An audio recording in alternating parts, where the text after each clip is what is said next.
Hey guys, it's Bailey and welcome back to the channel for a video all about my monthly beauty favorites. You probably saw it coming because it is that time of the month, so let's just go ahead and dive in, start talking about favorites. The first thing I want to talk about is not anything I can hold up in front of the camera because it's already here. It's my hair.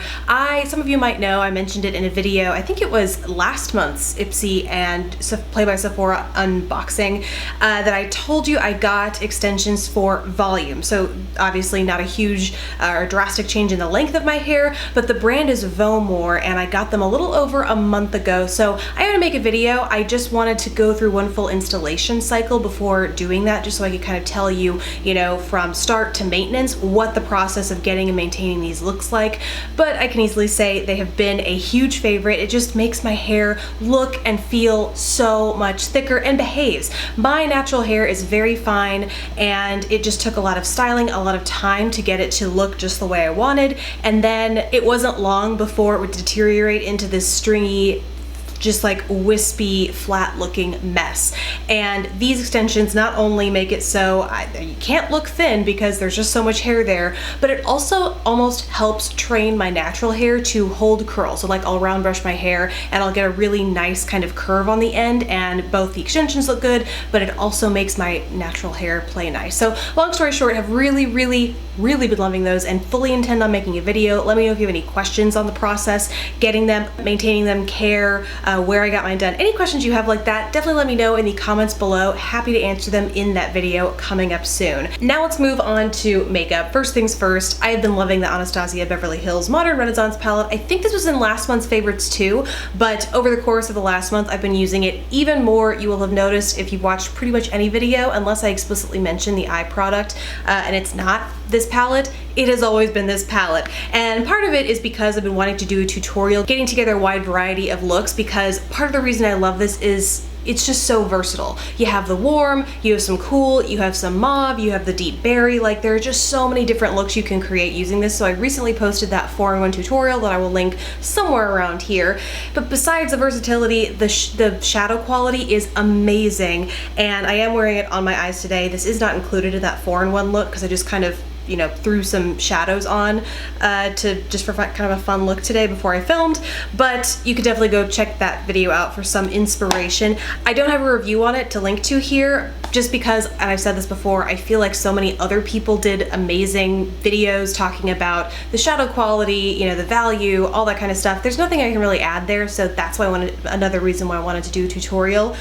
So I can't really link to that, but yeah, really love it. There are some great swatches out there. Highly recommend you check it out and buy this sucker. I will say though, the outside is not my favorite. This is very similar to the IT Cosmetics Naturally Pretty palette, actually in color as well. It's like that light mauve, but it's fuzzy, similar to the Naked One palette if you're familiar. It just has that felt texture and as a result gets dirty like crazy. So probably an odd thing to mention in a favorites video, but had to point that out since it is my least favorite part of this palette. But anywho, would not stop me from buying it if I were to do it all over again, so I highly recommend you check it out. Up next is foundation. Yes, my J. Manuel Beauty Photo Finish Illusion foundation. It's a super long name, I always forget what it is, but basically this guy from J. Manuel Beauty is still alive and kicking because I have been reaching more towards other foundations that I know I like well enough to kind of extend the life of this guy and kind of save it for special occasions, but I've still been loving it. In the meantime though, one of the foundations I've been going in between and that I'm actually wearing today is the Tart Rainforest of the Seawater foundation.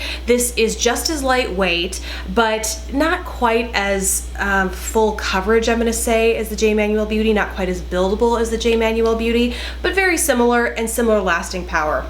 But I will say not as great as the J. Manuel Beauty. So not by any means a dupe, but still a really nice foundation, especially for the summer if you're looking for something that's lightweight, somewhat lighter coverage. Like I still notice my freckles around my nose and cheek area peeking through a little bit, which I personally really like for the summer, but definitely not a dupe. Nice, but not a dupe. I just realized this is going to be kind of a short little favorites video this month, but I've really just been keeping kind of the same core group of products together and really loving the heck out of them. So I mean, I'd be lying if I didn't include them, so let's press on. Next up is mascara, and this actually is something new because the brand sent this to me last month, so I've been using it for a little over 2.5 weeks at this point. It's what I'm wearing today on my lashes. It's from Inglot, and it is their long form mascara.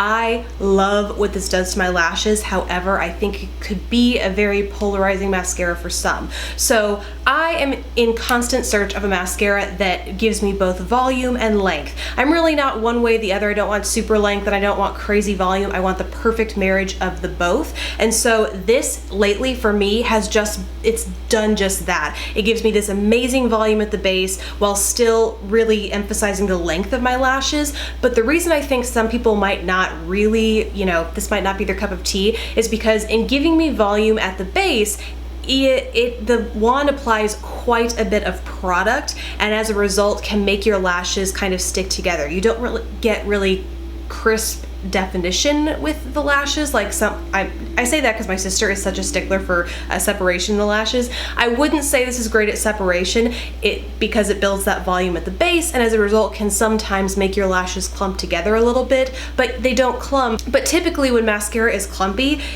I think makes lashes look shorter, and it just doesn't with this. So like I said, perfect match between length and volume.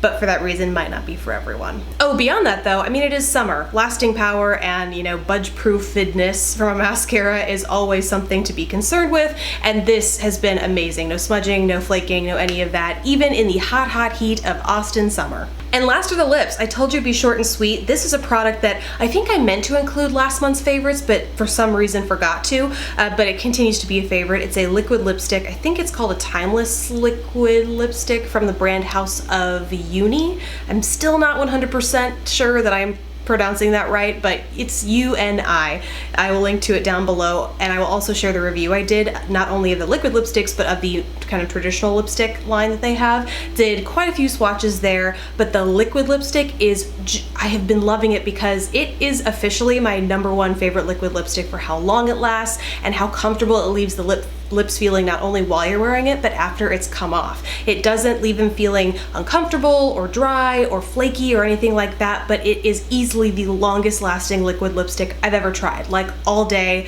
I've never had a liquid lipstick last through eating full meals throughout the day, and then at the end of the day I still have to go in and like remove it with a purpose. It's not like you can just wash your face and expect it to be gone. This guy sticks around with you. The shade that I've been loving is Rum Cake. I am wearing it right now, but I'm also wearing like 2 other lipsticks over top because the warmer brown tones of this weren't quite jiving with the mauvey pinky purple of the eye I'm currently wearing. So over that I layered some of the new Makeup Forever lipsticks, and these are called Artist Rouge Creams. I'm wearing the shades, this really pretty nude C105, which is a relatively light nude. It was a little too light with the look I'm wearing, so I went in with something that's a little more mauvey here. That's the C211. So I have both of those on my lips as well. I am not including them as a favorite. I'm just sharing them as a reference here, only because I literally got these 2 days ago, so this is the first time trying them on my lips. Preliminary thoughts, I think they're nice and comfortable, but I don't want to include them as a favorite just because I haven't had a chance to thoroughly review them. But sneak peek of a review that you'll be catching either next week or the week after, whenever I get around to reviewing them. Know that that is coming up, but I am wearing them on my lips today, which is why Rum Cake might look a little different than it has as you've seen it in videos in the past. Just know, I love Rum Cake. If there's one liquid lipstick you try ever, any brand, any shade, this guy from House of Uni. I don't know. You go to the website and tell me what you think. So that's it from me, guys. As short and sweet as it was, I really hope you enjoyed this month's favorites, and I would love to hear yours in the comment section below. Let me know, and also be sure to leave your questions if you have any about the extensions. They are called VoMor for reference, and they are tape-in. So next time I go in to get them like reinstalled, they really just take them and then move them up closer to the root of my hair. Haven't had that done yet though to talk about the experience, which is why I'm waiting to do this video. But in the meantime, let me know if you have questions about the whole process. Leave them down below. Thank you guys so much for watching. Please don't forget to subscribe if you haven't already, and I will catch you in my next video. Bye guys.